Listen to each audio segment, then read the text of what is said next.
rumors, mislead, or is not supported by any facts.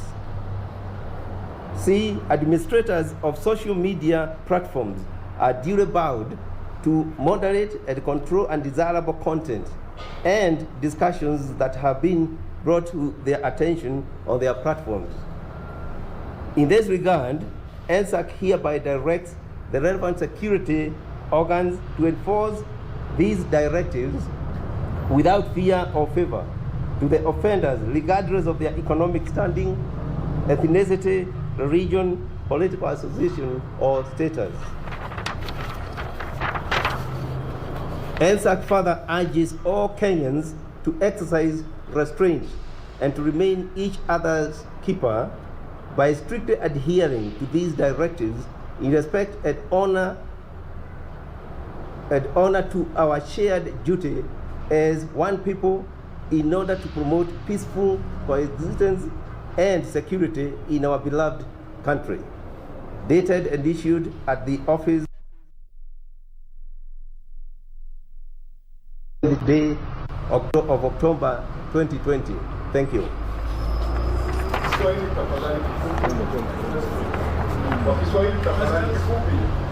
Question, sir. The office of the president has been accused trying to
Okay, order. Senators, take your seats. Yeah. Okay.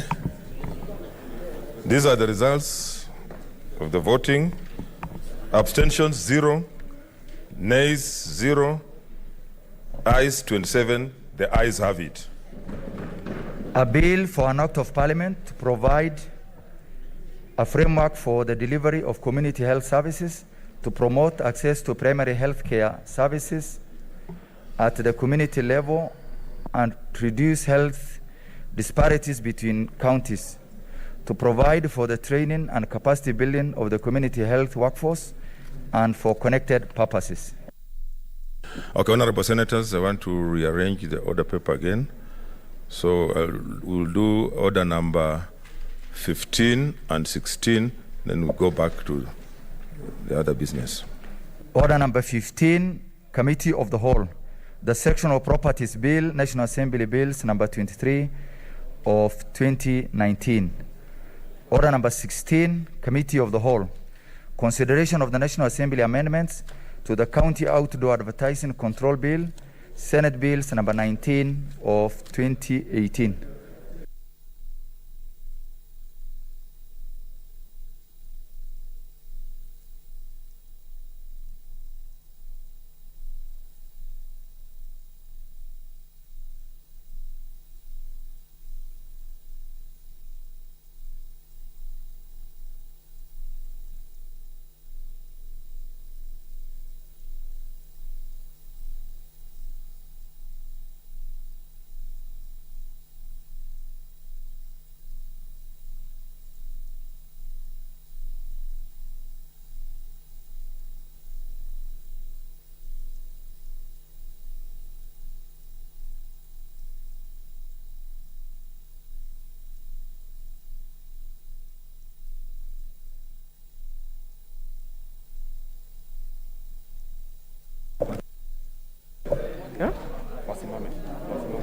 Honorable Senators, order, honorable members. Kindly take your seats.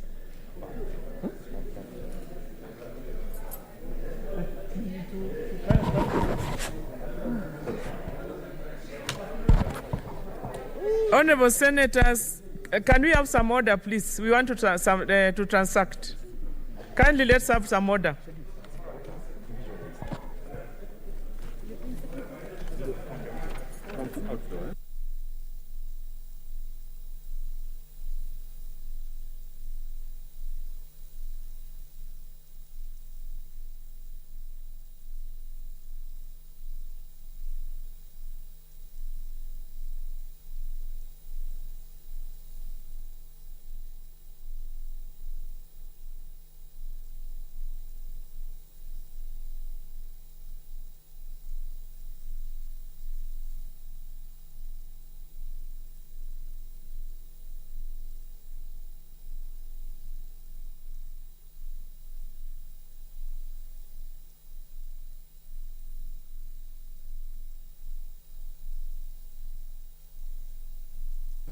Honorable Senators, we are in the Committee of the Whole, and we are considering order number 15, the Sectoral Properties Bill, National Assembly Bills number 23 of 2019.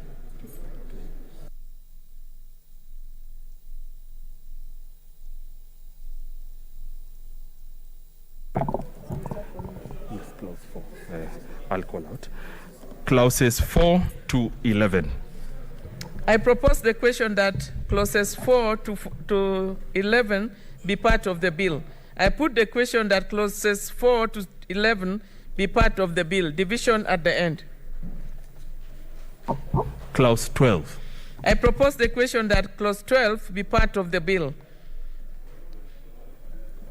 I propose the question that Chair of Lands Committee has an amendment. has an amendment. Yes. Yeah, Chair, Lands Committee, you have an amendment? Yeah, Please thank go ahead. you, Go ahead. Madam Speaker. Madam Speaker, I propose that clause 12 of the bill be amended. What's your point of order, Senator? Remind the chairman that we're in the Committee of the All, and therefore you should refer to you as Madam Chair, not... Thank you. That is why you are my friend, Senator Kanedi. Go ahead, go ahead. Yeah, Madam Chair, I propose that clause 12 of the bill be amended by deleting sub-clause 5 and substituting, therefore, the following new sub-clause. Before registering a proposed sectional plan of subdivision or consolidation, the registrar shall, upon endorsement, the surveyor amend the original sectional plan in the manner prescribed by the regulations. The committee shall introduce the above amendments during the, okay, I have already proposed the amendment, Madam Chair. Thank you, Chair. I propose the question that Clause 12 be amended as proposed. I put the question that Clause 12 be amended as proposed. Division at the end. Clauses 13 to 60. I propose the question that Clauses 13 to 60 be part of the bill. I put the question that Clauses 13 to 60 be part of the bill. Division at the end. Clauses 3 and 2, the title, and Clause 1. I propose the question that Clauses 3 and 2, the title and Clause 1 be part of the bill. I put the question that Clauses 3 and 2, the title and Clause 1 be part of the bill. Division at the end. Madam Speaker, it looks like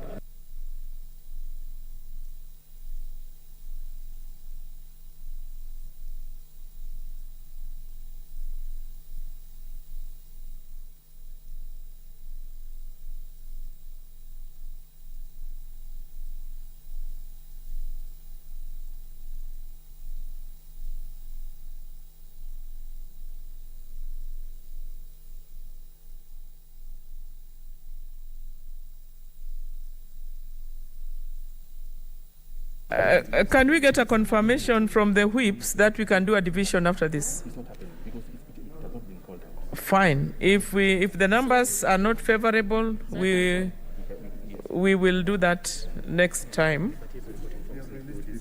We have released people. Okay, fine. Mover, please. The majority leader. Then we will only end.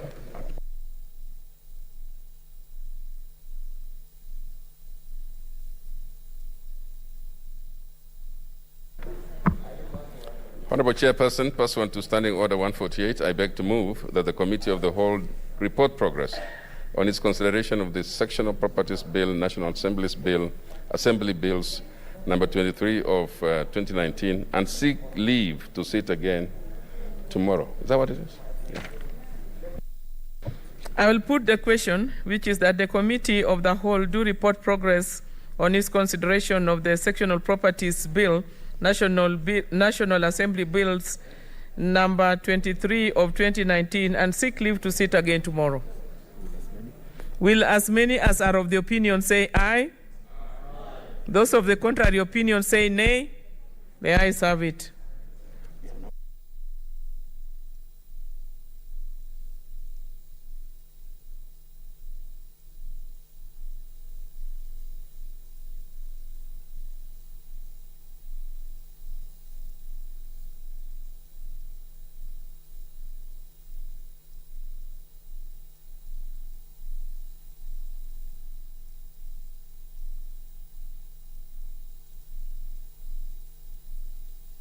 Senators, we are now considering order number 16, the consideration of National Assembly amendments to the County Outdoor Advertising Control Bill, Senate Bills number 19 of 2018.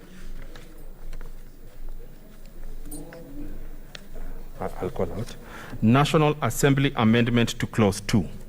I propose the question the National Assembly amendment to Clause 2 of the bill be approved. Mover? Or where's the mover? Senator Apchiro?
Thank you, Chair. Chair, I'd like to confirm that the Committee of ICT has considered all the amendments that have been brought by the National Assembly at its sitting held on 29th of June. The committee considered the amendments by the National Assembly to the County Outdoor Advertising Control Bill, Senate Bill number 19 of 2018, and noted that the amendments by the National Assembly to the bill did not change the objectives of the legislation and that they are not unconstitutional.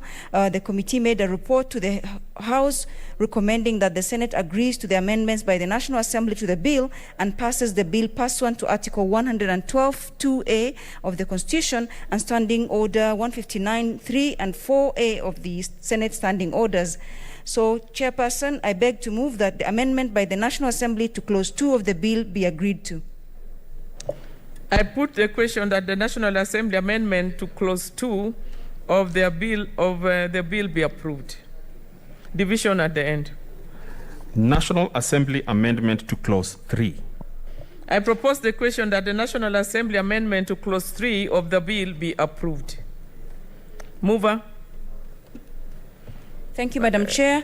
Madam Senator, Chair, you don't need to go through the whole thing. Just do the last bit of it. Okay.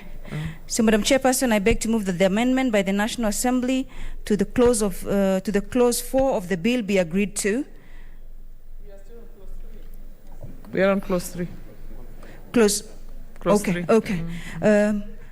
Chairperson, the National Assembly Amendment Clause 3 of the bill by deleting the expression I appearing in the introductory clause and in paragraph C that has a license from another county immediately after the words, and Clause 3 of the bill sets out matters which will not be subject to the application of the Act. The committee is of the view that the deletion of the phrase is a clean-up amendment, so therefore we request that that's agreed to. Paragraph C, V1, is meant to address what is currently happening, where a moving vehicle employed for purpose of advertising is required to pay a fee to every county the vehicle passes through. That the vehicle passes through. This amendment will ensure that fees is paid once and not every county. Therefore, the committee would like that agreed to as well. I put the question that the National Assembly amendment to Clause 3 of the bill be approved. Division at the end. National Assembly amendment to Clause 4. I propose the question that the National Assembly amendment to Clause 4 of the bill be approved. Mover. Madam Chair, I beg to move that the amendment by the National Assembly to Clause 4 of the bill be agreed to. That's okay. Madam Chair. That's okay. I put the question that the National Assembly amendment to Clause 4 of the bill be approved. Division at the end. National Assembly amendment to Clause 10. I propose the question that the National Assembly amendment to Clause 10 of the bill be approved. Mover. Madam Chair, I beg to move that the amendment by the National Assembly to Clause 10 of the bill be agreed to. I put the question that the National Assembly amendment to Clause 10 of the bill be approved. Division at the end.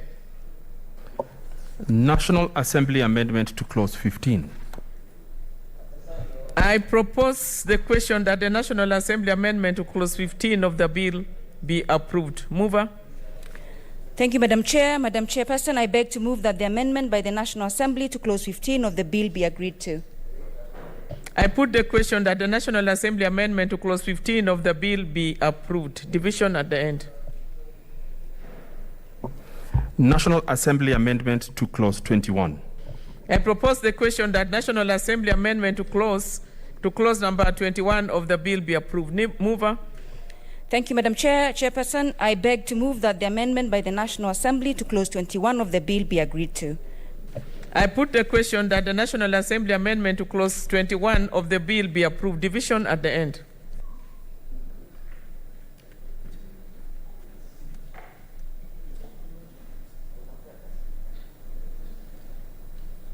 Honorable Senators, we are not able to carry out the division today because of numbers, and it will be listed tomorrow.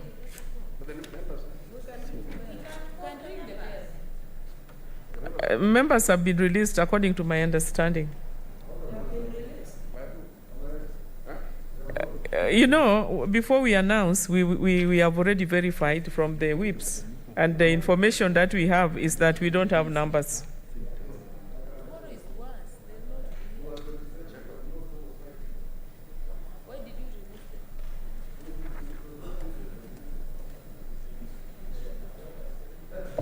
Mover, please, for progress report.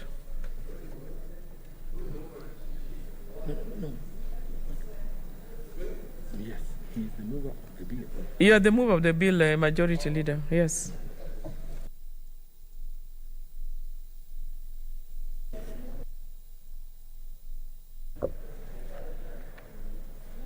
Honorable Chairperson, pursuant to Standing Order number 148, I beg to move that the committee do report progress on its consideration of the National Assembly amendments to the County Outdoor Advertising Control Bill, Senate Bills number 19 of 2018, and seek leave to sit again tomorrow.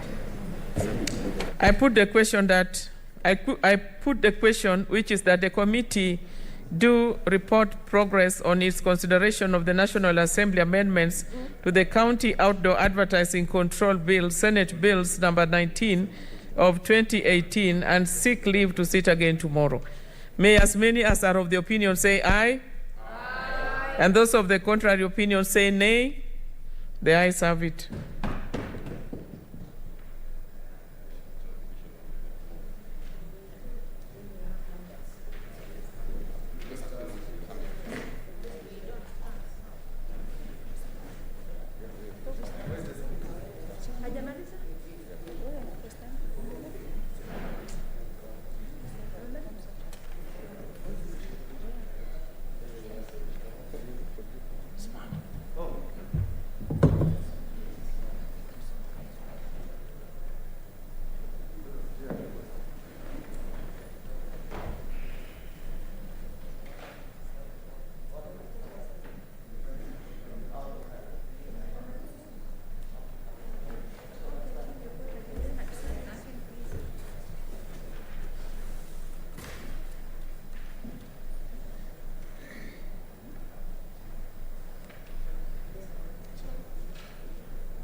Yeah.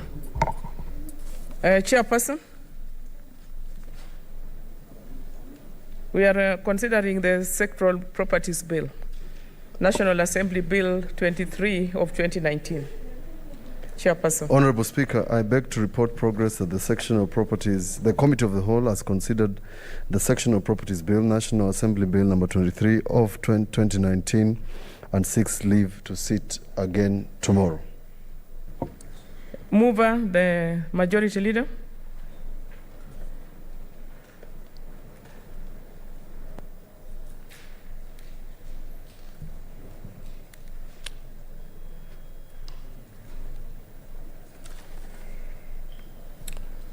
Madam Speaker, I beg to move, Madam Speaker, I beg to move that the House do agree with the committee on the said report.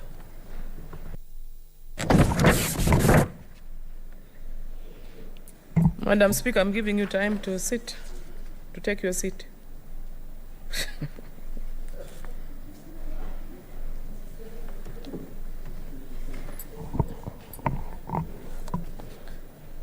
I will propose the question, which is that the House do agree with the committee in the said report. I will put the question, which is that the House do agree with the committee in the said report. May as many as are of the opinion say aye. Aye. And those of the contrary opinion say nay. The ayes have it. Next. Chairperson. Madam Speaker, I beg to report progress on the Committee of the Whole that the Committee of the Whole has considered the National Assembly amendments to the County Outdoor Advertising Control Bill, Senate Bill number 19 of 2018, and seeks leave to sit again tomorrow. Thank you. The mover, Majority Leader.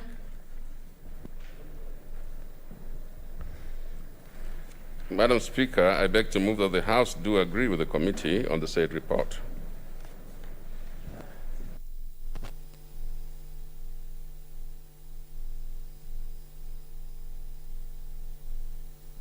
Who is seconding the motion? Yes, and Madam Speaker, I beg to move that the House do agree with the committee on the same report, on the said report, and ask Honorable Farhia to second. Thank you. Madam Speaker, I beg to second. Honorable Senators, I propose the question, which is that the House do agree with the committee in the said report. Honorable Senators, I will put the question, which is that the House do agree with the committee in the said report. Will as many as are of the opinion say aye? Aye. And those of the contrary opinion say nay? The ayes have it.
Honorable Senators, you are aware that we interrupted our program, so we want to take this opportunity to go back to order number 7 for statements and allow Senator Cherargei, who has an important and urgent statement to make at this time.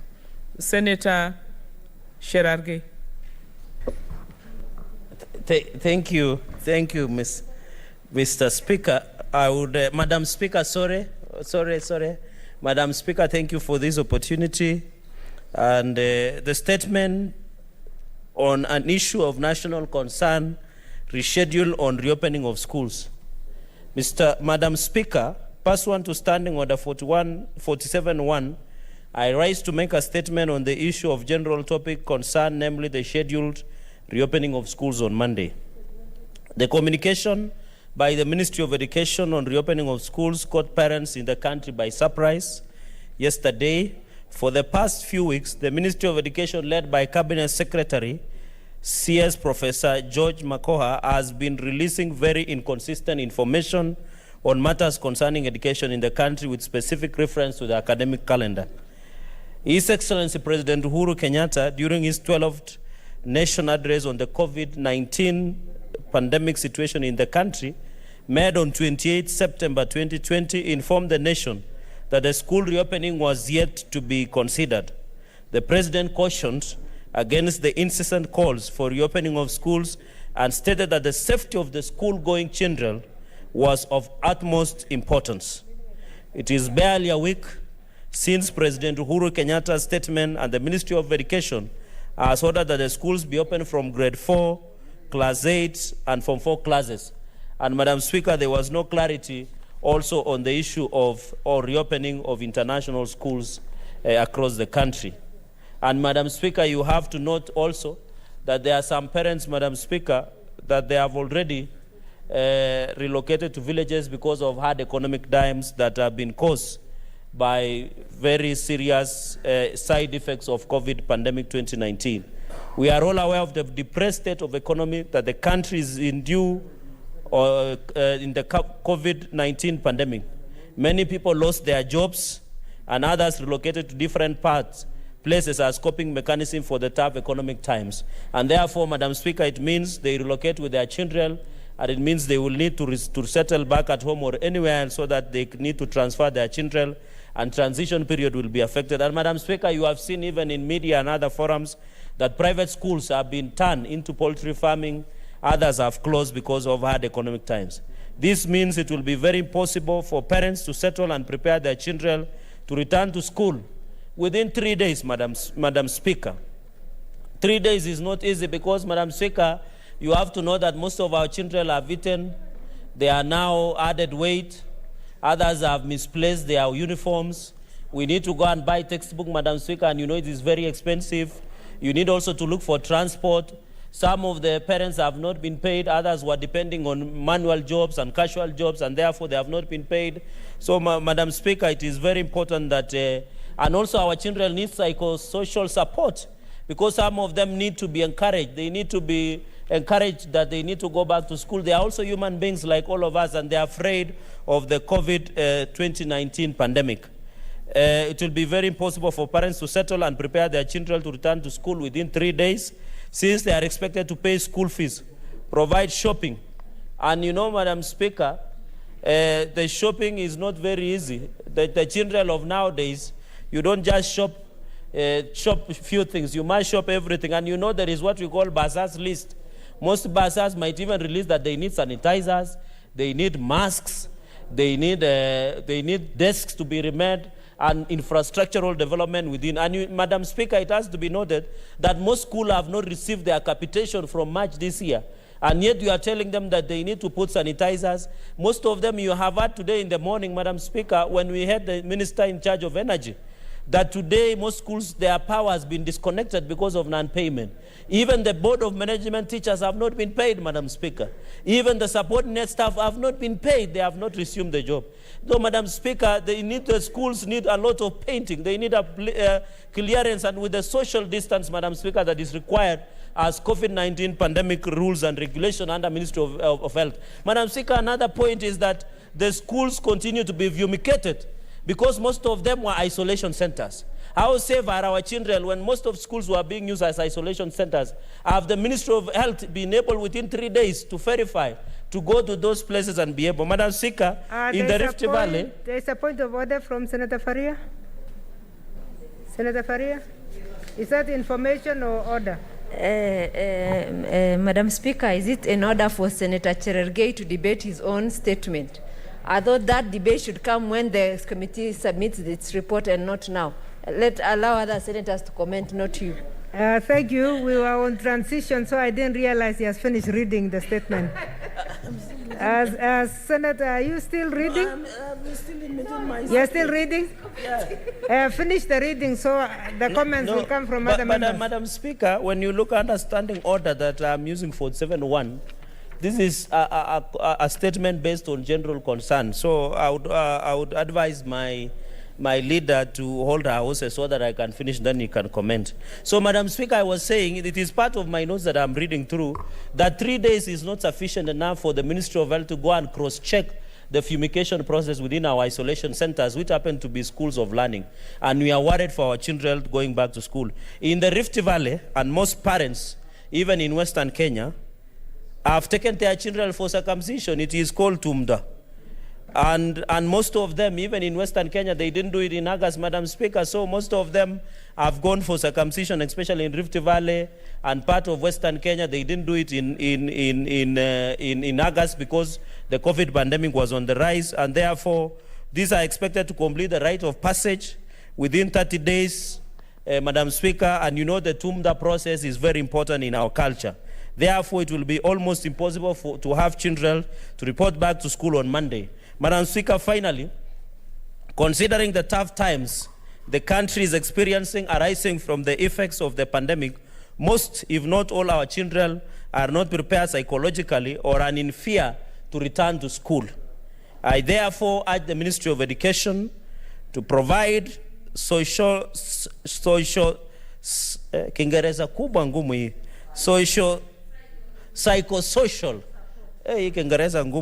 Madam Speaker, support to school children and give a notice of 90 days for school reopening in order to enable parents and children to prepare very well, Madam Speaker, and therefore we urge also the government to also suspend for the next 90 days so that our children can have adequate and parents can have adequate. And Madam Speaker, I saw some people making funny comments that when bars were being opened, places of social joints, and people are taking alcohol, why is it hard for them to allow schools to be reopened? I think they should understand it's different. I thank you, Madam Speaker.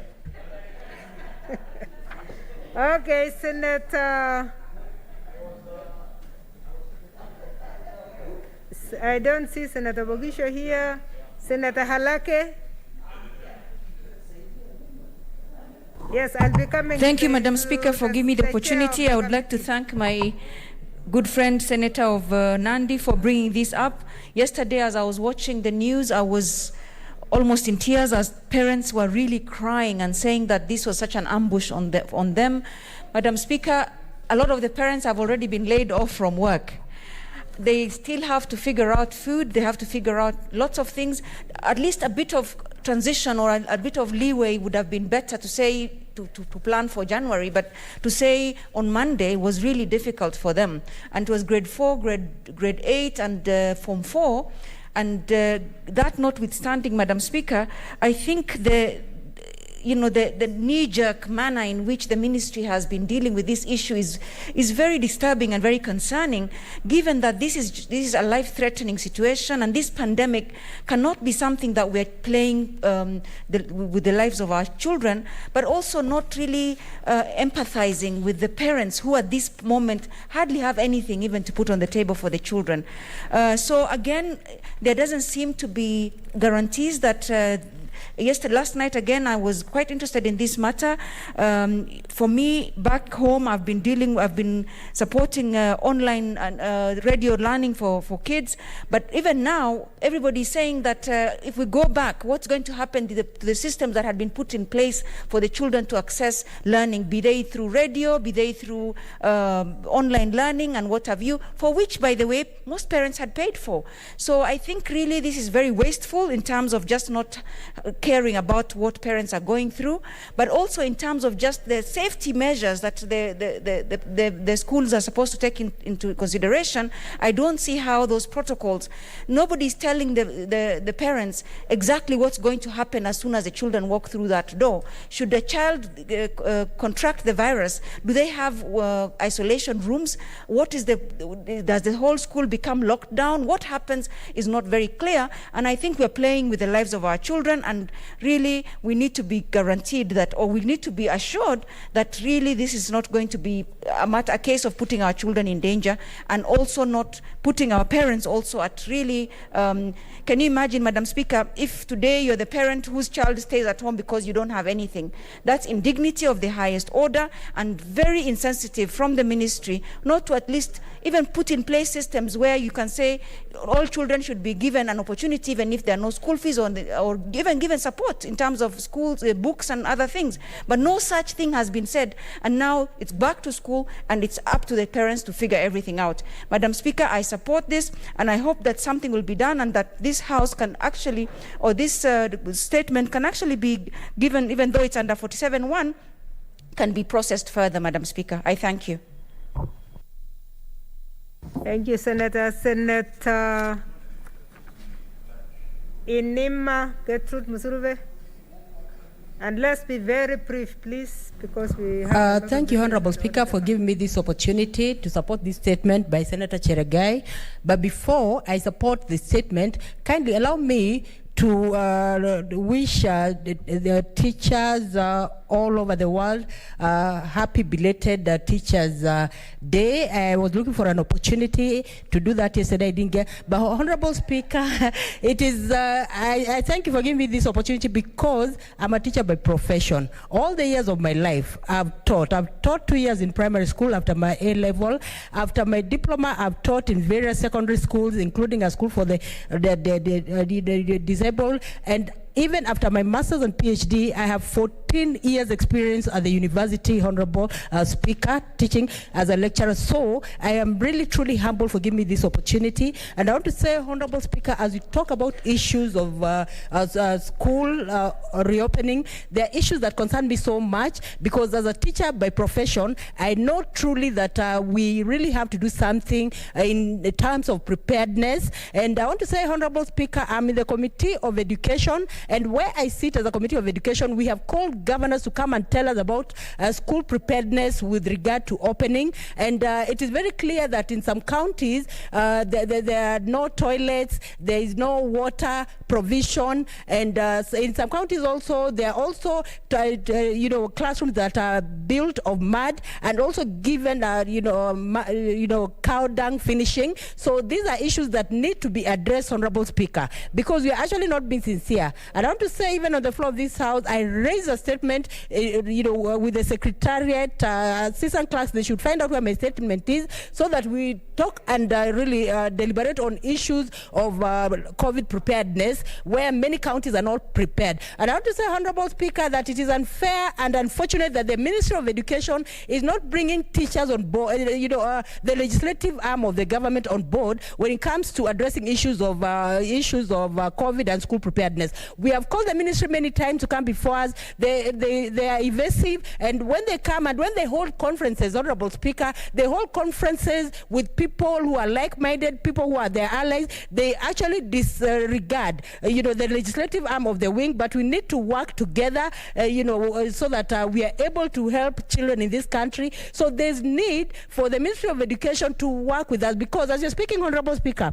the Ministry of Health came up clearly to say the preparedness they're doing, but the Ministry of Education has not come out clearly and to convince Kenyans that they're actually ready for school reopening. So we cannot take it for granted that the ministry says we are reopening in 2 days' time, in 2 weeks' time, and children go. They have to give us reason and justify our curiosity that they have actually prepared adequately for school reopening, Honorable Speaker. Because if they set money aside, what have they done for school reopening and all that? Honorable Speaker, I thank you for the opportunity, and I hope when this situation is brought to our Committee of Education where I sit, the CS himself will come before us. He should not send an assistant or anybody else. We want him to come before us so that we walk this journey together for the purpose of children of this country. Thank you, Honorable Speaker. Thank you, Senator. Senator Milgo will come last. Senator Faria. And please, let's be very brief.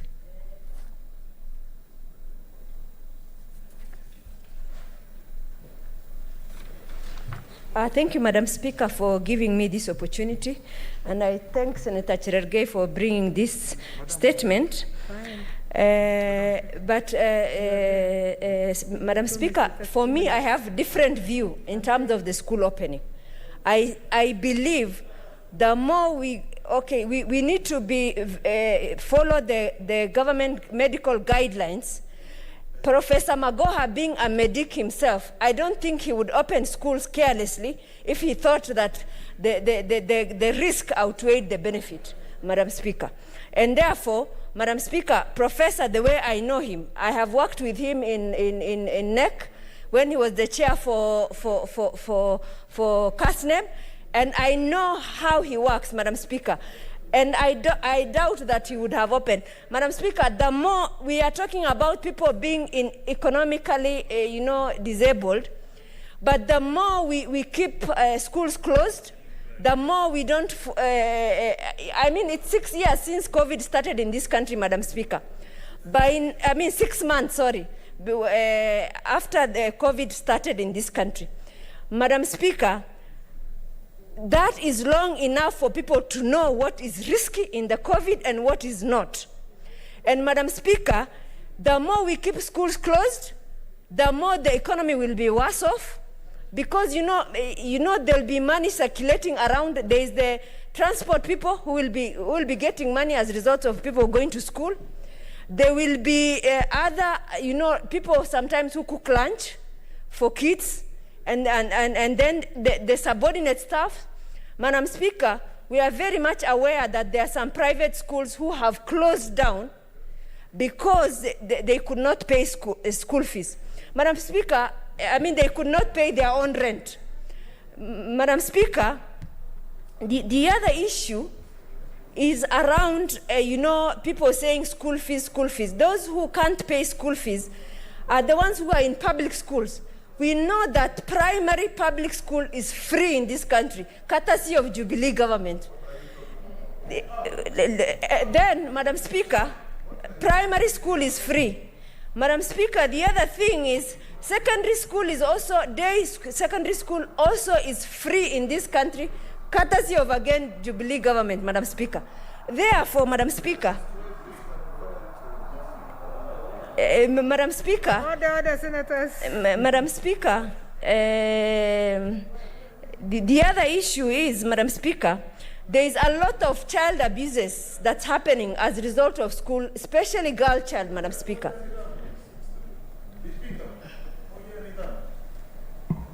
Senator Matsayo, there is a bell to ring from your desk. I have not seen it, but I give you a chance.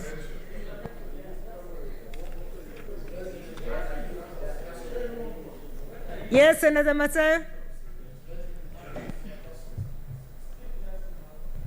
Speaker, nimemsikia dadangu akisema ya kwamba elimu katika shule zetu za msingi ni bure. Mimi nashangaa kwa sababu sisi wengine pengine tunafanya makosa tunalipa. Kama anaweza kufafanua ni skuli gani ama ni shule gani ambao watoto wetu wale ambao wameambiwa warudi katika vilasi vya kilasi cha 4 ama kilasi cha 5 ama kilasi cha 6 ni wapi, ili tupate kujua. Asante sana. Point taken. Senator Faria. Thank you, Madam Speaker. I am talking about the public primary and day secondary schools, Madam Speaker. I'm not talking about people's business, whose business is to do to serve the education sector where there are gaps. Those ones you have to pay, Senator. But the ones that are public schools, that is what I'm talking about. And then, Madam Speaker, the other arrangement that can be done is to allow the aged teachers or those who have pre-existing conditions to stay at home. But for me, our life, this is going to be the new normal until we find vaccine. And the more schools remain closed, Madam Speaker, the more the economic activities around schools will be shut down, Madam Speaker. Because how many teachers have gone back to their home counties because they can't pay rent, especially those who are serving, private schools. Madam Speaker, and there are many. Madam Speaker, parents can make a decision. If they can't afford the one that is paying, they can take their children to the public school. Or what they can do also, depend, because even private schools, we know they're at different levels. If you are at A grade school, you can take your children to depending on how you can afford. But as long as this economy is shut down, because the other issue is shut down and schools are not open, then the other economic activity will be impacted, and this will have much more harmful impact for the future of this country in terms of the economy, because money circulates among people. The teacher who is paid will pay the mama mboga to buy, vegetables, will pay the landlord rent. And as a result of that, that is how economy improves, Madam Speaker. We cannot be saying that schools should remain closed because of this pandemic. Unless vaccine is found, this pandemic will continue. Madam Speaker, allow me just to finish something. The other thing is that right now we are appearing the hot season. There are people who are saying it is going to, towards January is when we should open. That is when we are going close to the cold season, meaning the cold will even, create an opportunity for the COVID to infest itself. So, Madam Speaker, for me, I support the CS Magoha for opening the school, and I think let us start with this one and even fast-track the opening of school for the rest of the country. I thank you, Madam Speaker. Yeah, Senators, we are way past our statement time. And I still have the chair of the committee that I had promised to give. If only I knew Senator Wako Sitwila will take 1 minute, or you forgo, you skip it. You skip it. 2 minutes. Okay, Senator. 2 minutes, please. Thank you, Madam Speaker. 2 minutes. Can, in that statement which will be given by the ministry, can they take into account, or at least let us know, the state of preparedness between now, when the schools open 8, 4, and 4, when they open on Monday, the next intake, that period, maybe a period of a month or two, I don't know. But I would want to know what will happen during that period to ensure that the schools are really prepared for that other intake. I accept that the ministry had to make the hard decision, and they had made the hard decision.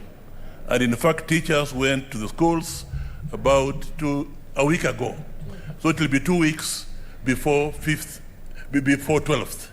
And during that period, they are supposed to have undertaken to see whether the infrastructure is right and other matters dealing with the COVID.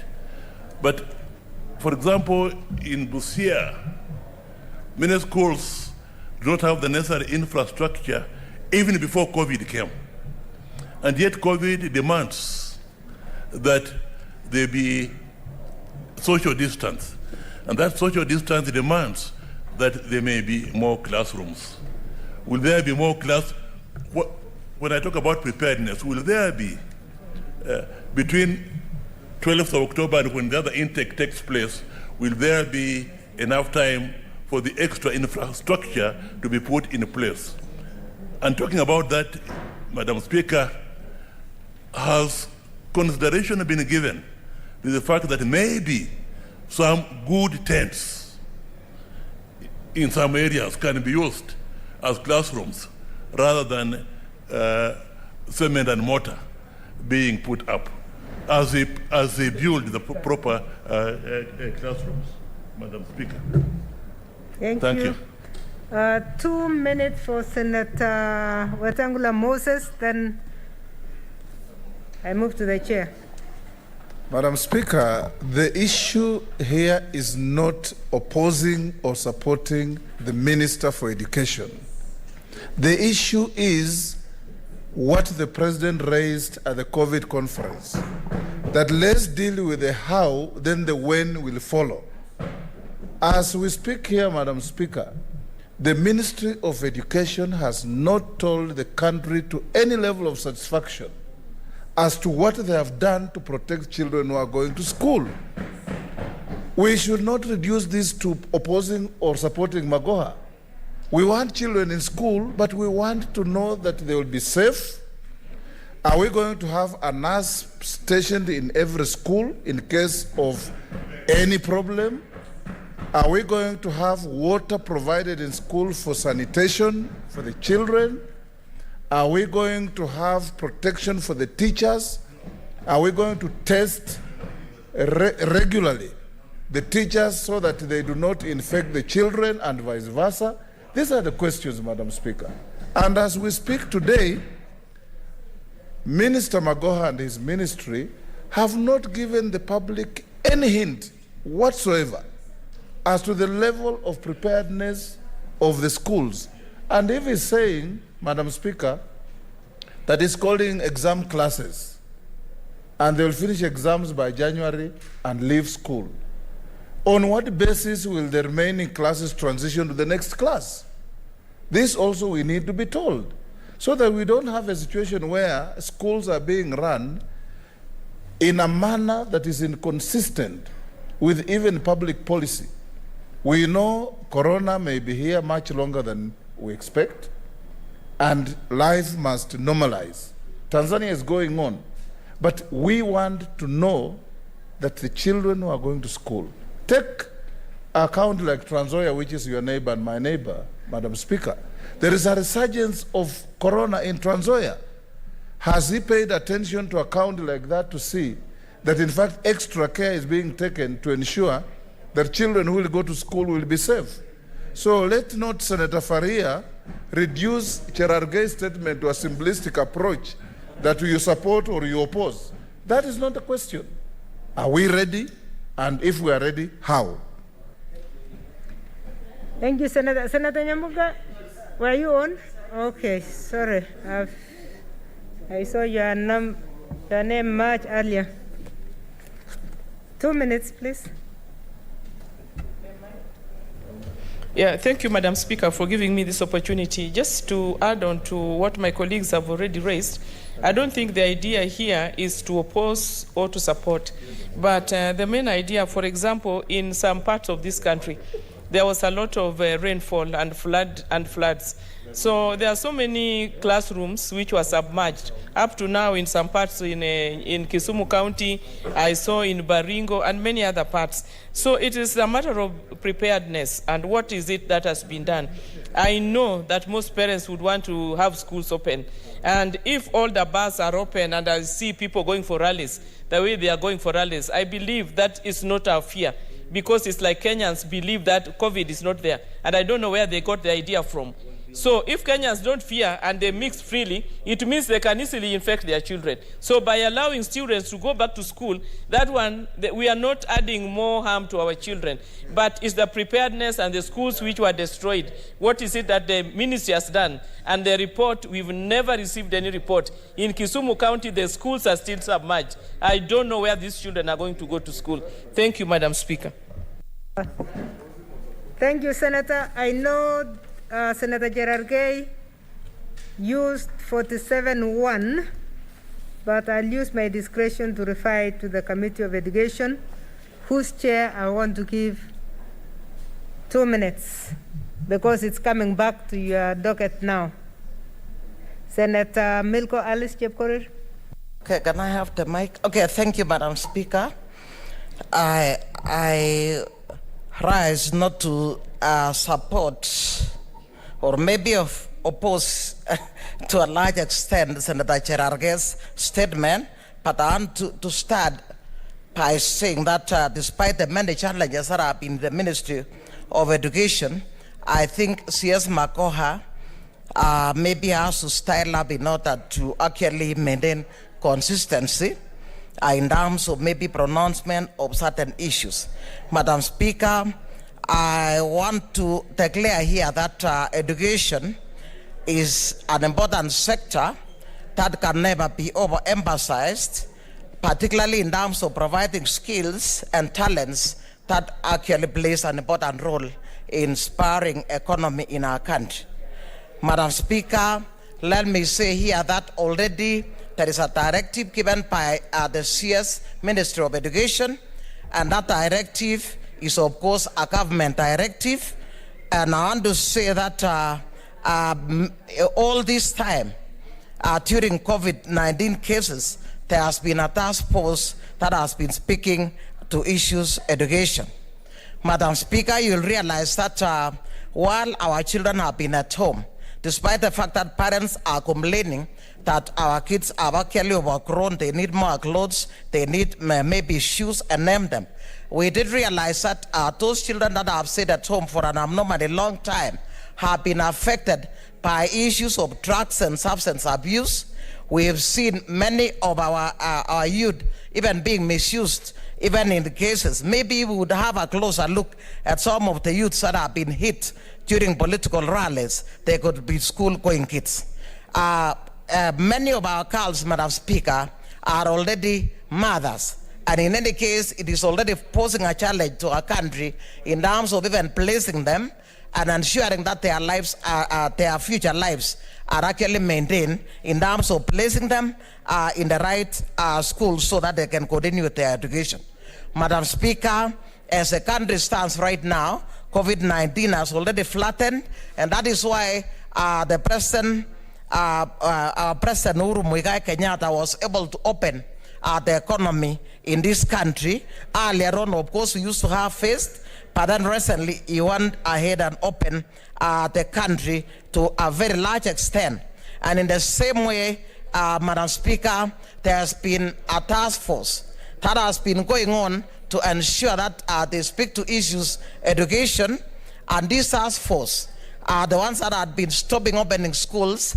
Earlier on, you realized that this country was called upon to open schools in June.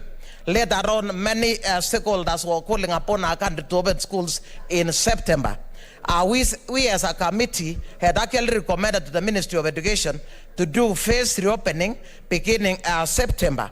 But Madam Speaker, I think the Ministry of Education is taking up what we actually recommended earlier on, and because of the fact that they have actually simply taken grade 4, they have taken standard 8 and Form 4. This will go a long way to actually serve as, in this case, an experiment, like it's a pilot to show whether our country is ready to bring on board all the students, Madam Speaker.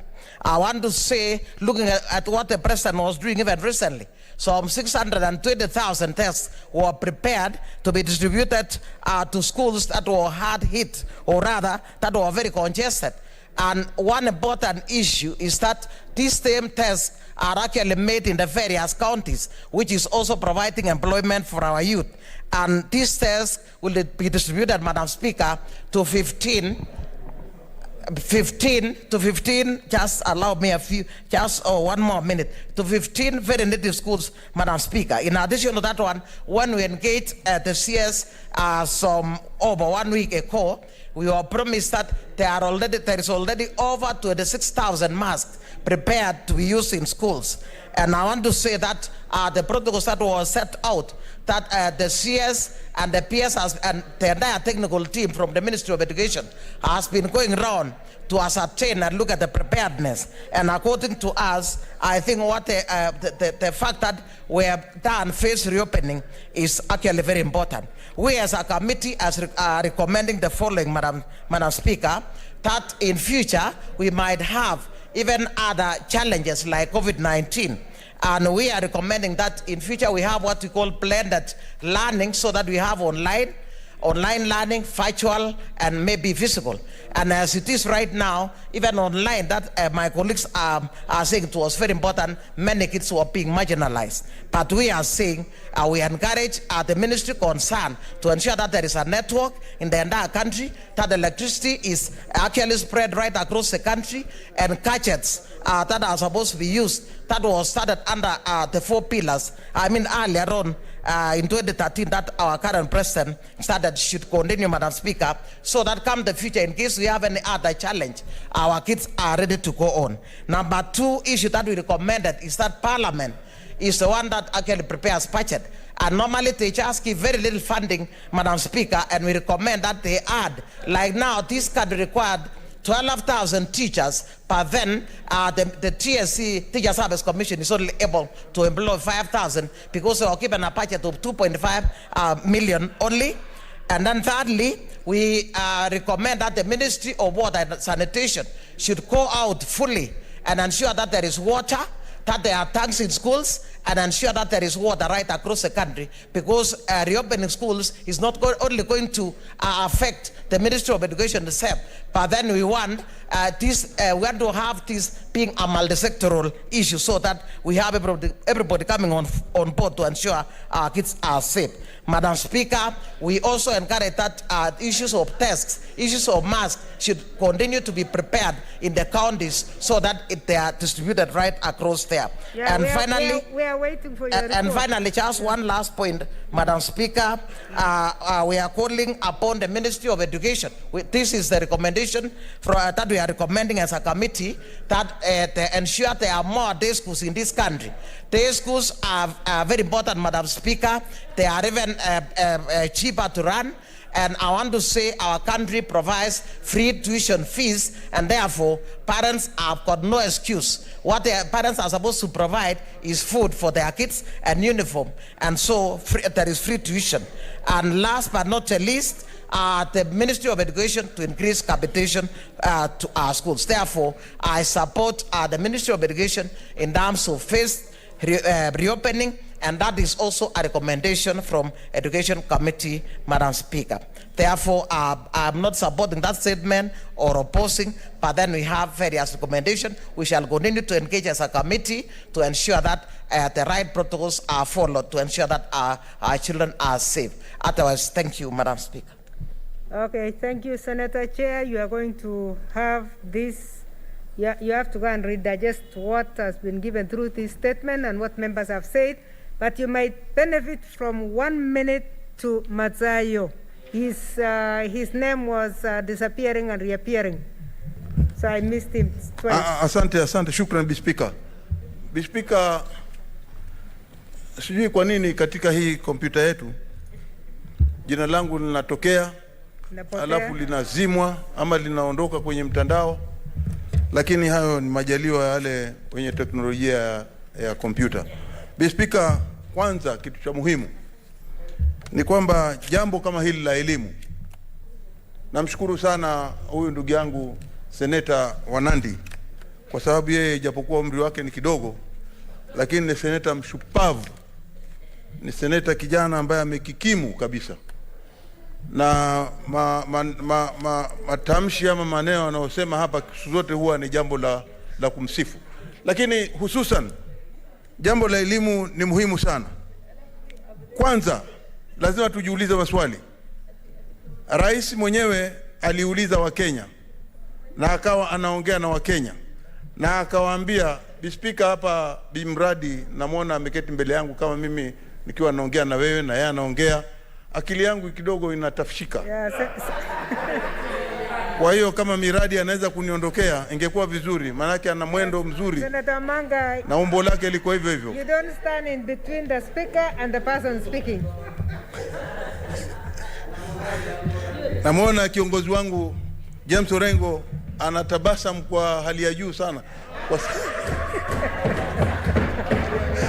kwa sababu alikuwa karibu na yeye na alikuwa hamwangalii, alikuwa anaongea na Petronina hapa. Haya, kwa hiyo Bispika, kitu ni kwamba tunasema ikiwa rais mwenyewe wiki iliyokwisha alituambia tuweze kutafakari sisi kama Wakenya, na iko tarehe mwenyewe atakuja atatuambia ni lini atafungua hizi skuli. Jambo la kushangaza ni kwamba hata siku 7 hazijapita tokea rais aongee msemo huo. Tunamuona Waziri Magoha ametangaza kwamba watoto wa skuli warudi. Jambo la kusikitisha kwa sababu hivi sasa rais mwenyewe hajasema kwamba ugonjwa huu wa coronavirus umeisha, huu wa COVID, kwamba umeisha katika Kenya, hakuna tena. Na siku 7 tu baada ya kuongea, hata hajamalizika, waziri wake anasema watoto waende skuli. Hatuwezi kucheza karata na maisha ya watoto wetu. Hii ni very serious, Bispika. Katika Kenya hivi sasa tutaanza kuona makaburi ya watoto wadogo yakitapakaa kila mahali katika Kenya. Na itakuwa jambo la aibu kuona ametoa amri kama hii, watoto wetu warudi skuli, na hatimaye sasa tuanze kuzika vifaranga. Hili ni jambo la kutafakari na la kufikiria. Jambo la pili, yeye akisema namna hiyo kwamba ameregesha, wakati huu tumempatia tokea tuanze mwezi wa 3 mpaka sasa tumefika mwezi wa 10.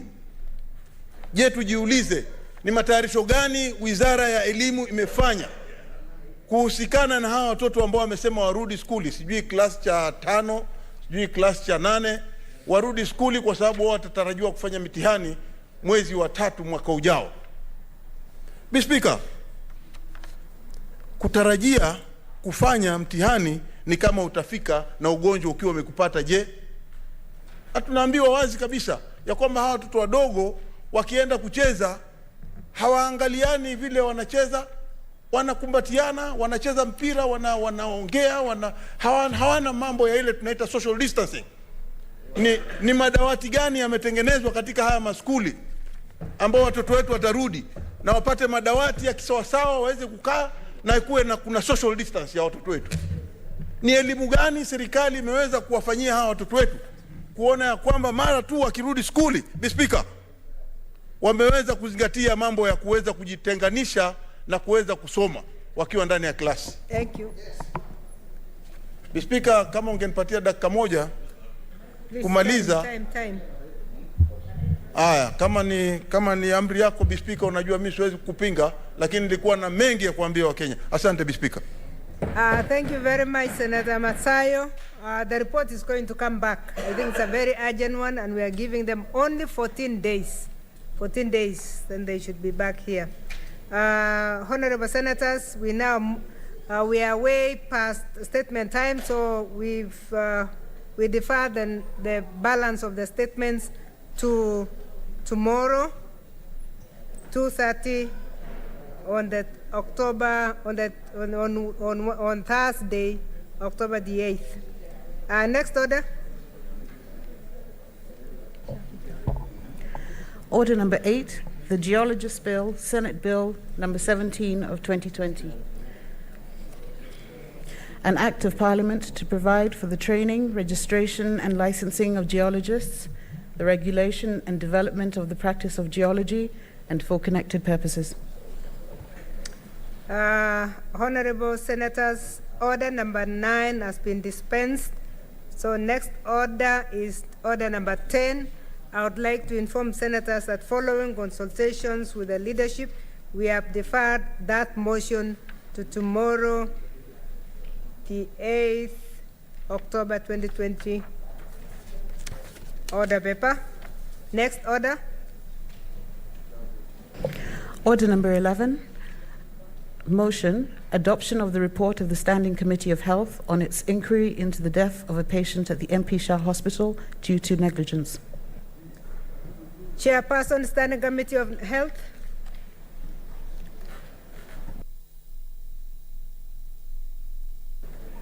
I thank you, Madam Speaker. I beg to move the motion that the Senate adopts the report of the Standing Committee on Health on the death of a patient at the MP Shah Hospital owing to negligence.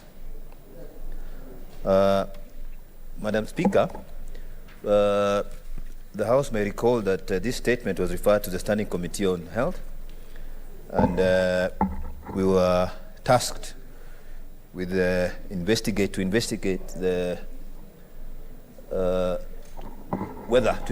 whether, contrary to Article 43, 1A, and of the Constitution and Section 7 of the Health Act,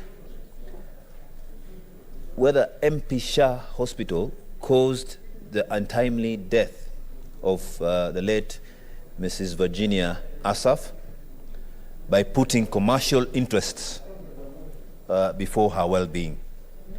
And to this end, we as a committee held several meetings with members of the family of the deceased, officials from the Ministry of Health, KMPDU officials, NHIF, and basically we just wanted to clarify the circumstances that led to the death of the patient, as well as understand the broader legal policy and regulatory and structural factors that may have contributed to the unfortunate and untimely death.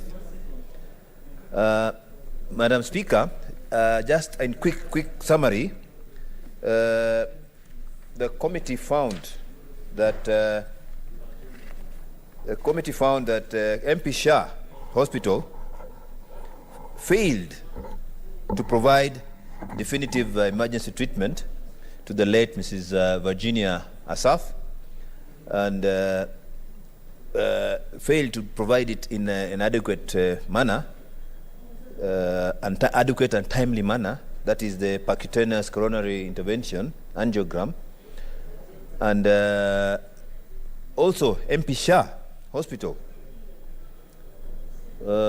we recommended that MP Shah Hospital be investigated by KMPDC on this issue of failing to give emergency treatment to this patient. Madam Speaker,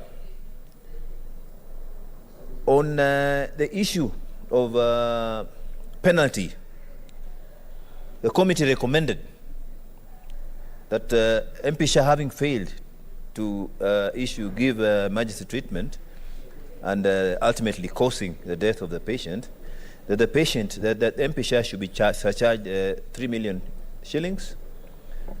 That is in accordance with Section 7.3 of the Health Act 2017 and Section 26E of the Medical Practitioner Dentist Act for negligently failing to conduct a life-saving percutaneous coronary intervention, that is CPI angiogram, in a timely manner as per recommended clinical practice and guideline. So this matter was tabled before this House and it was debated extensively. Yeah? And I am kindly asking the House to adopt this this motion, and I will ask Senator Shionga to second. Thank you, Madam Speaker. Thank you, Senator. Senator Shionga.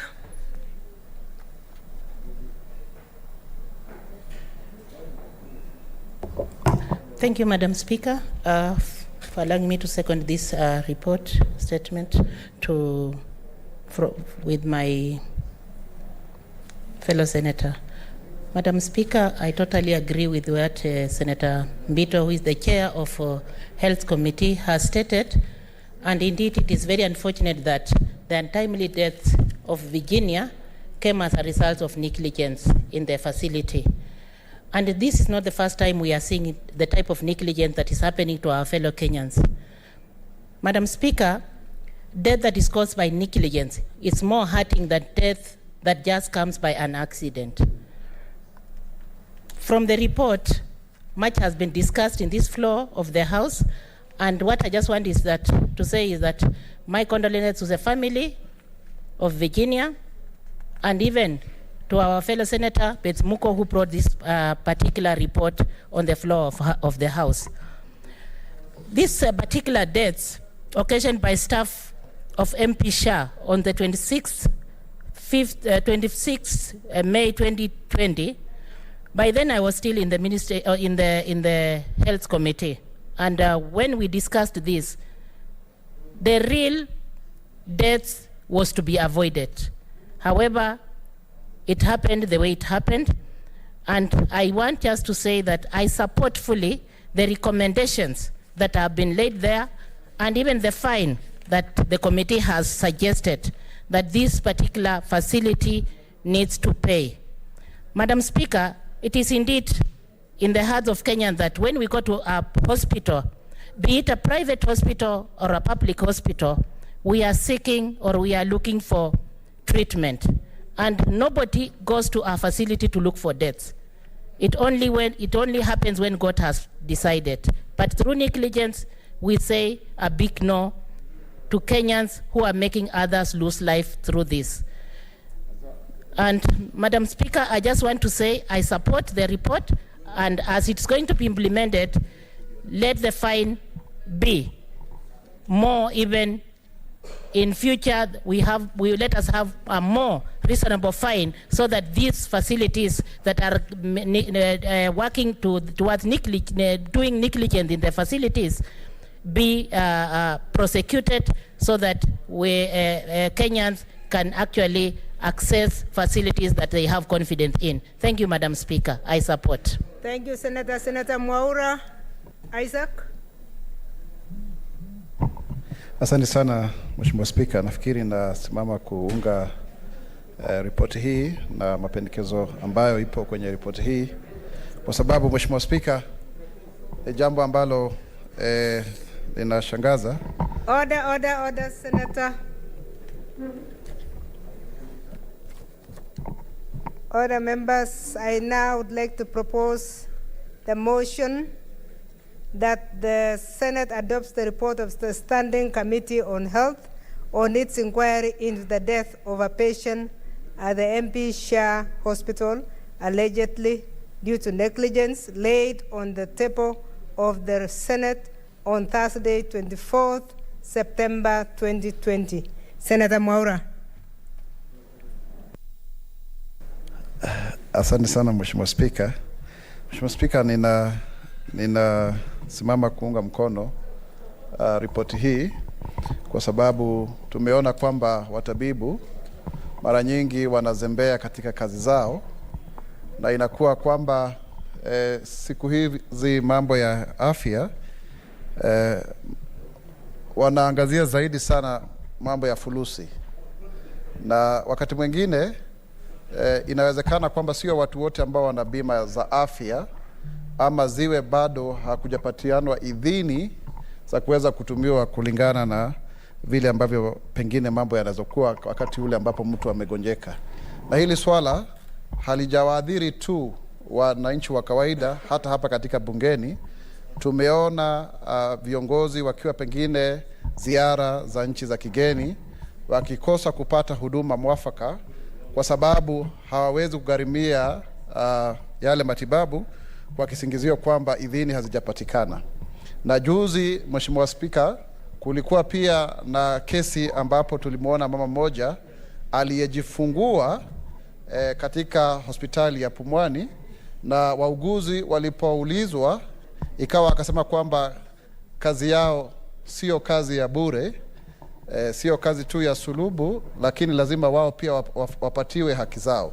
Na nafikiri ukiangalia katiba ipo wazi kwamba matibabu ya dharura lazima yawe yakiangaziwa, ndiposa baada ya hapo tunaweza kuangazia fedha ambazo zinahusika. Mheshimiwa Spika, swala hili sio tu kuhusu Mama Virginia, lakini pia ni kuhusu gharama kubwa ya hospitali ambazo ni za kibinafsi kama vile MP SHA. Isiwe tu kwa sababu ya hawa, lakini wakati mwingine pia hata wananchi wa kawaida wanapewa madawa ambayo wanafaa kununua ambayo hayaambatani na magonjwa ambayo wanasemekana wako nayo. Kwa hiyo ni swala zima la ubora wa afya katika nchi hii, na tathmini ya kwamba sasa hivi afya inapatikana tu kwa wale ambao wana hela. Maskini hana chake, na hatujui kama leo unaweza kuwa una fedha na kesho hauna. Kwa hiyo niseme kwamba Mheshimiwa Spika, ukiangazia, na mwenyekiti amesema na pia mwanakamati Mheshimiwa Seneta Shionga ameweza kusisitizia, tusiwe tu kazi yetu tu ni kuwa na hii ripoti alafu haya mapendekezo yasikue kwamba yana mashiko yoyote. Nafikiri tunafaa kuangalia suala zima la afya, na mtizamo huu pia unaangazia zaidi, kwa sababu kama tungelikuwa na hospitali za umma ambazo zinafanya kazi, basi hakungekuwa na biashara kubwa ambayo inaendelezwa na hospitali kama haya ya MP SHA. Niseme kwamba ni kweli yameweza kukidhi ile akidi ambayo inatokana na kutokuwa na huduma bora katika hospitali ya umma, lakini hata ukiangazia mradi ule wa NHIF bado utakuta kwamba hospitali hizi za kibinafsi ndizo zinazofaidi. Kwa hivyo nafikiri napigia upato ripoti hii, na ningemwomba Mheshimiwa Mwenyekiti kwamba hii ripoti isiwe tu kama zile zingine, iwe ni kielelezo kwamba mwananchi yoyote ana haki ya kupata matibabu yanayofaa. Alafu tutakuja kuzungumza mambo ya fedha baadaye, ndiposa tusipoteze. Nafikiri kuna maafa mengi ambayo yametokana. Huyu ni mmoja wa Wakenya ambaye angalimfikia Mheshimiwa Seneta Beth Mugo. Ni wangapi ambao wanakufa, wananyanyapaliwa, wananyanyaswa kutokana na kutokuwa kwamba hawezi na hawana sauti, hawafikii wale ambao ni wenzetu ambao katika bunge hili la Senate. Kwa hivyo Mheshimiwa Spika, naunga nasema kwamba hii ripoti sisitiziwe iwe ni kielelezo kwa nchi hii yetu kwa ujumla. Asante. Thank you. Senator Haji Faria Ali, 2 minutes. Thank you, Madam Speaker, for giving me this opportunity. Madam Speaker, what happened in Aga Khan Hospital is not acceptable, Madam Speaker. MP SHA is not acceptable, Madam Speaker. One of the issues now, medical field, especially in the private sector, has moved from, you are a doctor and you have an obligation and you sought to protect life. And then the same people in the same spirit are also allowing somebody to die because they are not able to pay because of the time. By the time somebody comes in to a hospital, Madam Speaker, at 3 a.m., first of all, that person is in desperate need of your attention. For them to be kept in hospital until deposit is paid was, Madam Speaker, unheard of, and it's very unfair, Madam Speaker. And Madam Speaker, even this COVID now has become a business.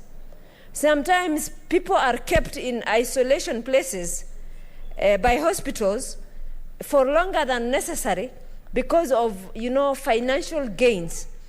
And because of also, the other reason is because of improvement of health as a result of the COVID-19 pandemic. People, hygiene has really improved, and the people who are getting sick have become less. So if you go to hospital for a reason, now hospitals keep you for a very long time. I personally had an experience like that some 2 weeks ago, and Madam Speaker, it's not pleasant because the hospitals need to be very vigilant in terms of how they do their business. Yes, it is business, and the business of business is business as by Adam Smith. But let us have the humane heart as we apply our business ideals, Madam Speaker. I thank you. Thank you, Senator Halaka Abshiro. 2 minutes. Thank you very much, Madam Speaker. Madam Speaker, I rise to support this report from the Health Committee. Madam Speaker, this is a really sad situation, but it is sad not for that particular person, but the fact that this is so rampant everywhere, where our hospitals have become really so callous, they cannot even look at anybody, and people are really, really, really suffering in this country. We've seen at Kenyatta Hospital recently when the health workers were on strike, people are having to literally go and treat their own people. And how many of those have died, Madam Speaker? Madam Speaker, in my own county of Isiolo, so many people have had their arms and limbs amputated because of negligence, Madam Speaker. People are left with injuries and with other forms of illnesses without a care. Sometimes I wonder, what is the oath that our doctors have taken? And are these hospitals owned by doctors or just owned by business people, Madam Speaker? We need to have some sort of legislation where if you own a hospital, you must at least have taken an oath of, oath as a doctor or something, because we're seeing such a disconnect between the humanity that is health and the businesses that is our hospitals. Madam Speaker, maybe what this House needs to do for longer term sustainable solution to some of these things is to come up with some sort of legislation where that there's certain basic minimum service that must be given to anybody who shows up at any hospital, regardless of the money they'll give.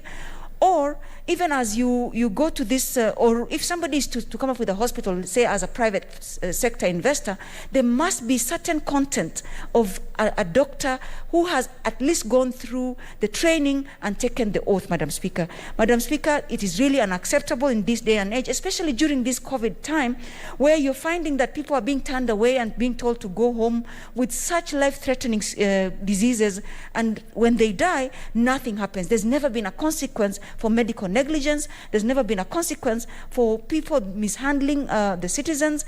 And what is happening is that this particular person that was neglected in this manner is not really even someone that a poor person or somebody at the bottom of the social strata. It is somebody that, like you and I, can you imagine then what the common mwananchi goes through on a daily basis that doesn't even get highlighted in this House, Madam Speaker? And for that reason, perhaps this House should really look into this and come up with certain legislative or legal framework that will protect the poor, Madam Speaker. I support and I submit. Thank you.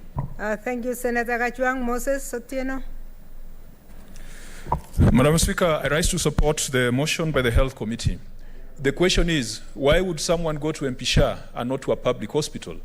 It is obviously because our public health sector has collapsed. Many of us in our counties, our medical workers could be on strike for an entire month without noticing. Madam Speaker, not too long ago, the health workers in my county were on strike for an entire month, and there was no outrage. In fact, when I sought to intervene in the matter, there are those who thought I was being a busybody. We have run down our public health sector to a level where people do not care and people do not recognize it. This person could have gone to a public health facility if our priorities were right as a country. There are certain social public goods and services, Madam Speaker, that we cannot play with. Privatization has gone too far when it comes to healthcare, when it comes to education, when it comes to provision of security, when it comes to provision of food. These are things that responsible governments are supposed to guarantee and provide to their citizens. Unfortunately, because of warped up policies in this country, these sectors have largely become privatized. Many of us are just one medical bill away from poverty. Madam Speaker, even those who call themselves a middle class, if they did not have medical insurance, if they did not have this thing called NHIF, one medical bill, one medical invoice will render them into poverty that will last not just for one generation, but for more than one generation. Because when you're so poor that you can't take your children to school, because you've used all the money to pay medical fees, your children are also put in the same penury and vicious cycle of poverty. Madam Speaker, we need to rethink the private health sector in this country. They need to be better regulated. And Madam Speaker, that takes me to the second point. Between the role of regulators and the role of overseers, Parliament is an oversight institution. We have established regulatory agencies and bodies by law. And Madam Speaker, they report to Parliament. I have heard the chair of the Health Committee make a recommendation that this particular hospital ought to be fined a certain amount. Madam Speaker, when I look at the powers of Parliament to impose a fine on a private citizen or a public citizen, that power seems only to be found in the Parliamentary Powers and Privileges Act, where you are going to fine somebody for contempt of Parliament, for defiance of summons.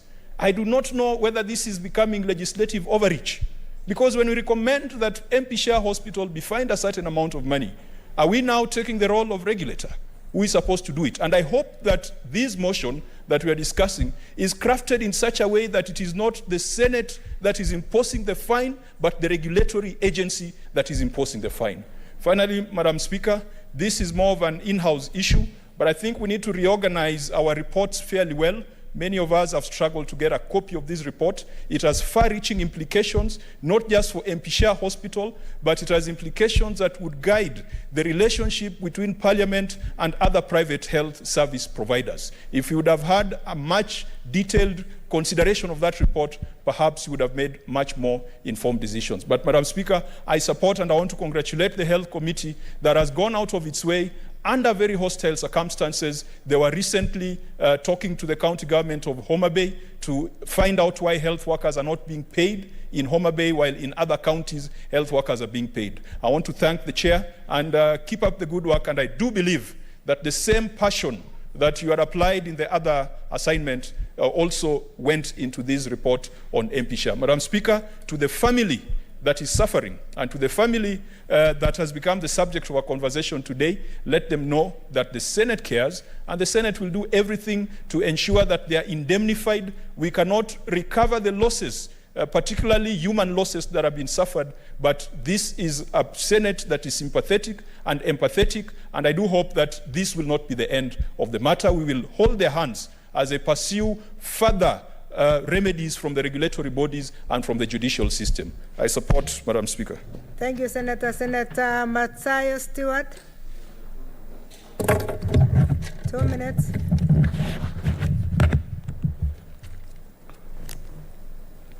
Shukran, Speaker. Speaker, pia mimi nataka kuunga mkono ripoti hii ya kamati yetu ya afya. Speaker, ni jambo la kusikitisha, ni jambo la aibu, ni jambo ambalo si jema katika Wakenya, hasa tukizingatia ya kwamba ni mama ndio aliweza kupoteza maisha yake. Ikiwa sheria ya kwanza inayokuwa katika mahospitali na madaktari wakati wanapokimu na kuweza kuvishwa mataji ya kuitwa madaktari, kitu cha kwanza, sheria ya kwanza ni kwamba utaokoa maisha. Okoa maisha. Sasa ikiwa hiyo ndio nia ya kuwa na hospitali, na sababu ikapewa license ya kuweza kufanya vitu kama hivyo, Ni jambo la aibu kuona kwamba umepewa amri ya kutibu binadamu na alafu umeweka pesa mbele hadi yule mgonjwa aliyekuja pale kupata matibabu amekaa kwa muda mrefu, na wewe unamwangalia kadri ya wakati unavyokwenda, hatimaye maisha yake yanakatika. Ni jambo la kusikitisha, ni jambo la kwamba hiyo hospitali imekiuka ile sheria inayokuambia ni lazima uokoe maisha, ikiwa namba ya kwanza. Speaker, naangalia mwaka huu wa 220 katika Kenya. Ni mwaka ambao mwaka wa 2020. Asante kwa kunikosoa seneta wa Mombasa, ndugu yangu Mwinyi Haji. Je, sisi tujiulize maswali kama Wakenya. Ni haki sisi kuweza kuweka pesa mbele, Speaker? Hata ikiwa kweli hospitali zile ambazo zinaitwa za watu binafsi, za private, ama ni hospitali za wananchi wa kawaida kama public hospitals, tunauliza tu ya kwamba, je, sisi kama Wakenya, wewe ni tajiri ama ni maskini, tuko na ule tunauita utu wa kwamba tunaweza kuangalia Mkenya, iwe hospitali ya gali, iwe hospitali ya rahisi, iwe Kenyatta National Hospital, iwe Coast General, iwe Kilifi District Hospital ama Kilifi County Hospital, kumwangalia mtu ameumwa na nyoka na ameletwa pale na hana pesa, sumu inaendelea kupanda, na unaendelea kumwangalia mtu anageuka rangi, hatimaye anapoteza maisha. Speaker, hilo ni jambo la muhimu sana, na mimi nataka kusema ya kwamba ile ripoti imeandikwa na imeletwa hapa mbele ni ripoti ambayo ni lazima tuizingatie sana. Jambo la mwisho, Speaker, tunaona ya kwamba uzito zaidi unakuja wakati wa malipo ya kulipa madaktari, ya kulipa manurses, ya kulipa watu wa kusafisha mwili ama kuangalia mochari zetu katika hizi mahospitali haya ya public. Pia watu wa mkono wanaofanya vile wanakosa vifaa. Kama juzi tumeona hata nurses wetu wanakwenda kwa barabara wanasema tupatieni vifaa, wakati ni mchafu sana. Huu ni wakati wa COVID. Nguo za kujitetea, hata kama unasafisha hospitali, unasafisha mtu amekuwa mgonjwa, mahali ambapo pana ugonjwa, ni lazima uwe na vifaa ambavyo utajikinga katika ile hali ya ule ugonjwa unaotapakaa. Speaker, tunaona ya kwamba serikali yenyewe ingekaa chini na ikatafakari zaidi, kama kuna wizara ama kama kuna watu ambao wanatakana kuangaliwa kihali na mali, ni watu wanaofanya kazi ndani ya hospitali. Kitu cha kwanza, kwamba wao wanaangalia maisha ya Wakenya, na ni jukumu la serikali kuona ya kwamba hakutakuwa na mgomo katika ile sekta ya afya katika Kenya. Hususan ukiangalia mtu kama yule anaitwa sijui Panyako, ni mtu anateta sana kulinganishana na malipo duni ya manurses. Hiyo ni ukweli kabisa, Speaker. Na hili ni jambo la kusikitisha katika Kenya, kuona ya kwamba madaktari unaweza kuwapatia pesa za kutosha kidogo, manurses ukawakosea kuwapatia pesa, na hadi hawa watu wawili wanafanya kazi pamoja. Hata yule anayefagia, yule anayesafisha wodi, yule anayesafisha chumba kile kinachoketi cha watu wanaogeuza damu ama damu imemwagika chini, kuna wale watu wanafanya mnayo. Kwa hiyo tunasema ya kwamba vifaa vya kujikinga ni lazima vipelekwe na vione ya kwamba wale wanaofanya kazi katika zile sehemu za kuangalia afya za Wakenya zimezingatiwa vilivyo. Asante, Speaker. Senator Enima Ketut, 2 minutes, please. The Honorable Speaker, thank you for giving me an opportunity to support this statement. And I want to say, Honorable Speaker, that when doctors are graduating, even clinical officers, they actually take the Hippocratic oath, meaning that they will be in service and they'll take their patient's life first before anything else. So I want to condemn, Honorable Speaker, the act that happened at MP Shah. It is unfortunate that a woman, lost her life, a mother lost her life. It is very painful, and this is something that ought to have been arrested. And I also want to say that, Honorable Speaker, that it happens in many parts of our hospitals, even the incident that happened in Pumwani of a mother delivering on the streets. But thank God that, God came for protection and the woman did not die, because both of them, the woman and the infant, would have died. And I want to say, Honorable Speaker, I want to give my experience as a cancer survivor.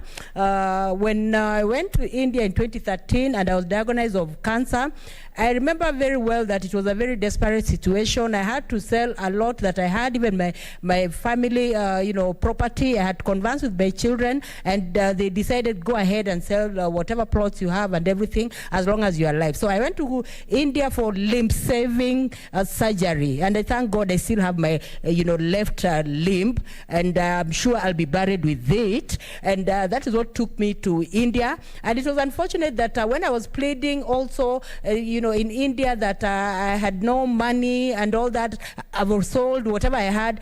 I was told that everyone who comes here has sold a house or, plot or everything. So it is very normal. So I want to say that sometimes these medics can be very feelingless, especially when it comes to issues of patients. And I want to say that even as patients, they move on because they are strong-willed, that, they are strongly, they want to survive. So I want to say, Honorable Speaker, there's need for us to come up with a policy that protects patients and also indemnifies patients who die in the careless hands of medics, so that medics are more careful when it comes to handling patients. And I want to say, Honorable Speaker, there are also some Kenyans who have chronic diseases like cancer, high blood pressure and all that. Those chronic diseases should be factored in, so that there's even a stipend for patients with cancer. Reality on the ground. There are very many cancer patients who languish in their homes. They have no help at all, and yet there's a lot of money that is in the health, in the docket of health. So there's need for the government to intervene and see that they're doing something for patients who have, cancer. I know of even one who is languishing in Githurai. She keeps calling me, telling me she's in anguish, she's in a lot of pain, she doesn't know what to do, and there's no one to take care of her. So reality on the ground should reach, the highest authority, so that practically on the ground, people with cancer are actually, helped. I know there's a county that already has a stipend for people with cancer, but there's need from all counties, in fact, to have such preparations, so that we feel the Kenyans who are going through these chronic diseases. So I want to say, Honorable Speaker, that I support this statement, and I hope this report, and I hope also NHIF will be able to cover such patients who go through dialysis, such patients who go through cancer, so that it is indeed free, because we have to abide by the Abuja Declaration that 50% of the national revenue collected should go to health, and this should be practical on the ground, so that there is service delivery and Kenyans feel it. Thank you, Honorable Speaker. I support this statement, this report. Lastly, Senator Kilonzo Mutula Jr.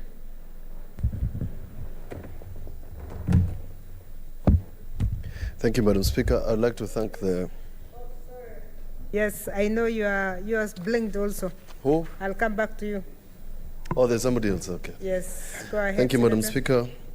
Speaker. First, to say that I personally thought that the committee would give this report a little earlier, but since they have made a report, we commend them for taking good action. Second, Madam Speaker, from my experience, and Senator Orengo here can confirm, that medical negligence cases are the most, if not the hardest difficult cases to do anywhere to seek compensation. If you doubt, look at the Chesoni case versus Silverstein, and you see how difficult it is. This gentleman, Walibora, who died in hospital because he could not get attention. A friend of mine died in Nairobi Hospital in the triage because it took too long to get medical care. Madam Speaker, and we challenge the Committee of Health. We have a lot of faith in you. The secret to making sure that we do not end up in these cases is to improve public health. The private sector in health is doing business. They don't care about people. And their work is to make money.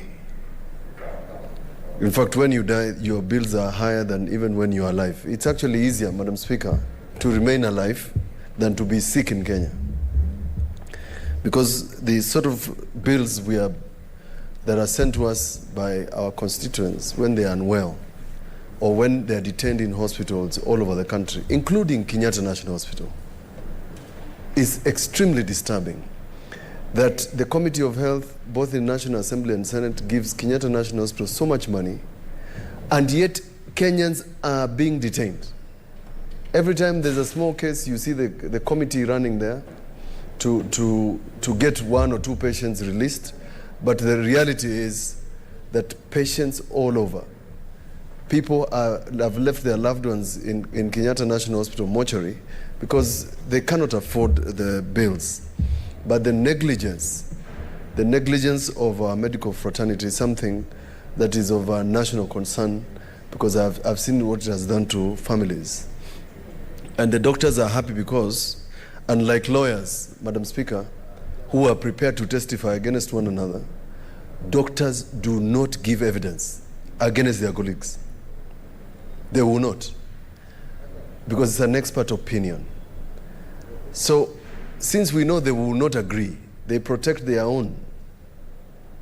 The best is to make sure that we get the best medical care, but of importance is emergency care. We must find somewhere in the Health Act to have emergency care for accident victims, persons who are found on the roadside, persons who are either shot accidentally, so that, Madam Speaker, they don't have to recognize your face or recognize the face of a Kenyan they know, so that they treat them. And lastly, NHIF is the biggest scandal in Kenya. It's worse than Goldenberg. They collect 40 billion shillings. Even for us, what they do, Madam Speaker, is ridiculous. They pay 2,000 shillings for a bed. I mean, which bed costs 2,000 shillings? Really? 2,000? So if you spend a week in hospital, the most NHIF is paying is 14,000 shillings.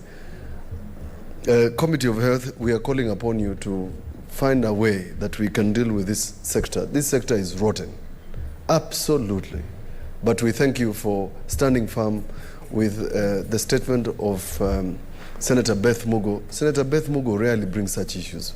For Senator Beth Mugo to have brought a matter of this nature, it just simply means that Beth Mugo, who we know very well, would have used other sources to go to this hospital, but came to you, the Committee of Health, is just a vote of confidence on this Senate. And I hope, Madam Speaker, that our recommendations can be followed up to some extent. This Senate doesn't have an implementation committee. I wonder how our decisions are implemented, but I've learned to live with whatever it is that we have. Thank you. Thank you. Finally, Senator of Mombasa, Senator Mohamed Faki. Asante Bi Speaker kwa kunipa fursa hii pia kuchangia taarifa iliyoletwa bungeni na kamati ya afya. Kwanza Bi Speaker, naunga mkono mapendekezo ya kamati ya afya kuhusiana na kifo cha bibi katika hospitali ya MP Shah. Mheshimiwa Speaker, visa vya Wakenya kufariki katika hali kama hizi vinaendelea kuongezeka kutokana na ajizi ama utepetevu katika hospitali zetu, na pia madaktari ambao viapo vyao hawezi kuvitekeleza kikamilifu. Mheshimiwa Speaker, imekuwa ni biashara kubwa sasa kufungua hospitali, lakini huduma zinatolewa katika hospitali zile, Mheshimiwa Speaker, mara nyingi huwa haziridhishi. Ndugu yangu Senator Makueni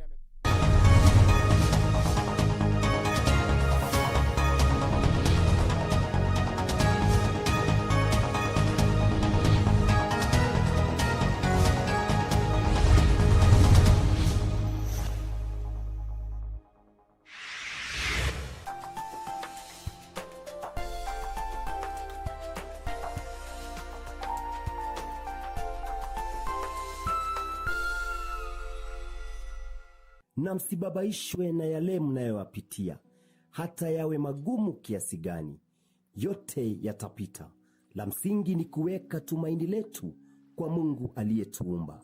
Katika kitabu cha Warumi 5:3, wala si hivyo tu, ila mnafurahia. Kupata dhiki huleta zaburi. Bonyeza *811 *963 #. Bonyeza *811 *963